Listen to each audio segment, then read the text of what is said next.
오늘의 밥 시간입니다. 8월 22일 월요일. 오늘의 밥은 레위기 27장 16절로 34절 말씀입니다.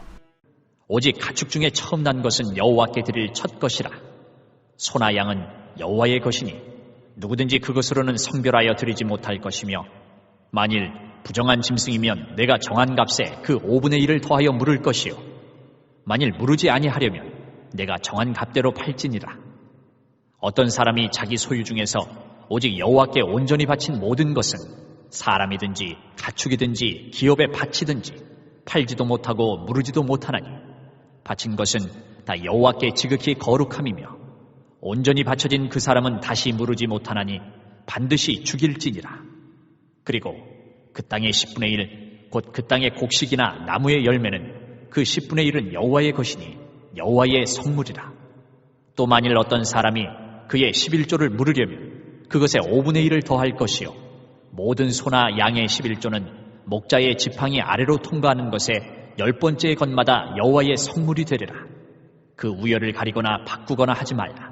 바꾸면 둘 다 거룩하리니 무르지 못하리라.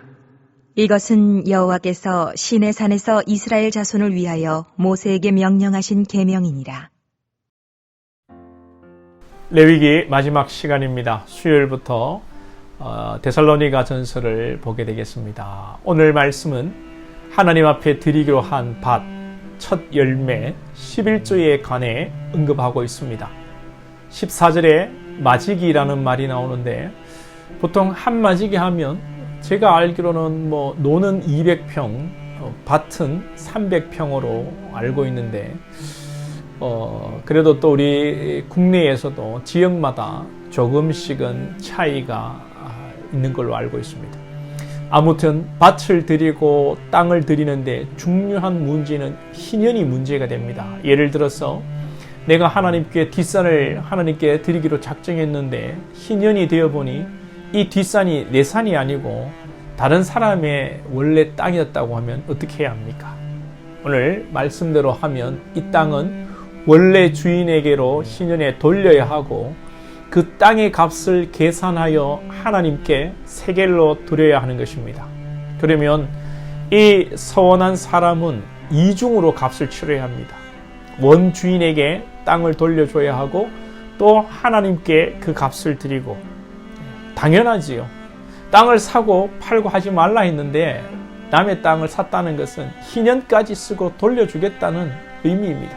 그래서 하나님의 법을 잘 지키고 함부로 서원을 해서는 안 되는 것이죠. 땅은 당연히 희년이 되면 원주인에게 돌려야 합니다. 왜냐하면 땅이라는 것이 하나님의 나라의 중요한 요소 중에 하나로 그 의미가 매겨져 있기 때문에 그렇습니다. 그래서 자신의 이익을 추구하기보다 말씀에 순종하고 하나님의 나라를 온전히 세우는 일에 우리가 열심을 내어야 하는 영적인 원리가 있는 것입니다. 그래서 먼저 그의 나라와 그의 의를 구하라는 것입니다. 개인의 이익 때문에 땅을 취하고 땅값을 하나님께 드리는 것이 아니라 말씀대로 땅은 원주인에게, 땅값은 하나님에게. 그러면 하나님께서 책임져 주십니다. 우리가 이것을 믿어야 합니다. 이것을 못 믿기 때문에 말씀대로 살지 않고 내 생각으로 내 유익에 맞게 살아가게 되는 것입니다. 어제 주일에도 말씀을 드렸습니다만 하나님께서 우리의 형편을 아십니다. 그렇다고 내 형편대로 내 생각대로 하는 것이 아니라 말씀의 원리를 쫓아 성실하게 순종해야 하는 것입니다. 26절 이하에서 가축 중에 첫 것, 열매는 10분의 1을 성별하여 여호와의 것이니 하나님께 온전히 드리라고 말씀합니다. 즉, 첫 번째 것은 전부를 의미합니다. 10분의 1은 또한 10분의 1이지만 전부를 대표하는 것입니다. 그러니 우리가 지금도 전통적으로 드리는 이 11조는 율법이 아니라 우리 신앙의 고백입니다. 모든 것이 하나님의 선물이고 축복입니다. 모든 것이 하나님의 것입니다는 신앙 고백으로 우리가 전통적으로 11조를 드리는 것입니다. 걱정되는 것은 앞으로 이 11조를 다음 세대들이 잘 드릴까 하는 걱정이 됩니다. 예전에 첫 월급을 타면 부모님 내복을 사는 것보다 앞서 그리스도인들은 첫 월급을 하나님께 온전히 바친 전통이 있었습니다. 율법이 아닙니다. 그리스도인들이 은혜로 믿음으로 드린 것이었습니다. 안 드려도 율법을 어기는 것은 아닙니다. 구약은 구약이니까요. 그러니까 율법이 아니니까 사람들이 안 지키기 시작합니다. 그래서 지금은 월급을 탔다고 첫 월급을 하나님께 다 온전히 드리는 성도들이 별로 없는 것 같습니다.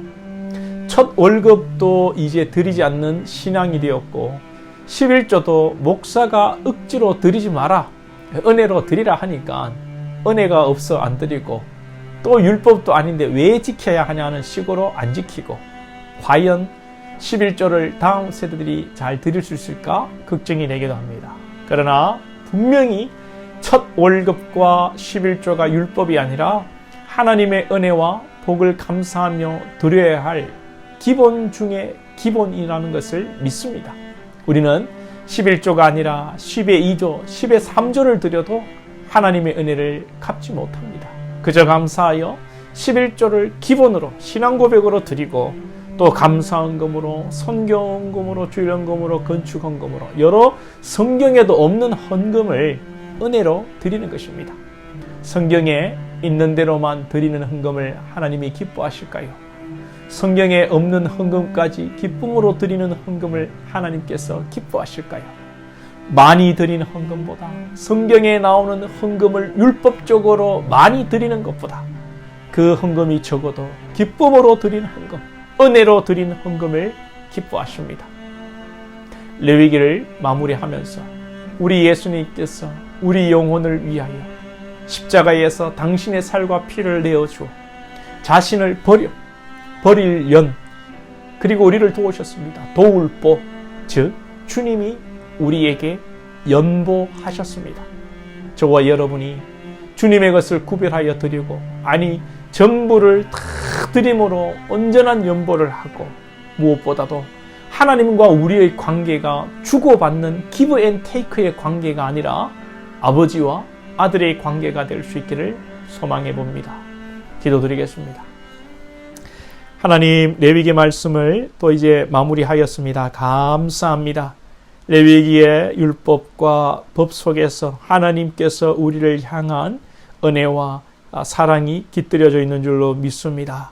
주님의 그 사랑에 늘 감사하여 감격하여 은혜로 신앙하게 하시고, 은혜로 봉사하게 하시고, 은혜로 하나님 앞에 예물 드리는 우리 모든 성도들 될 수 있도록 인도하여 주시옵소서. 율법으로 억지로 신앙하는 것이 아니라 늘 기쁨과 감사가 넘치게 하여 주옵소서. 예수님의 이름으로 기도하옵나이다. 아멘.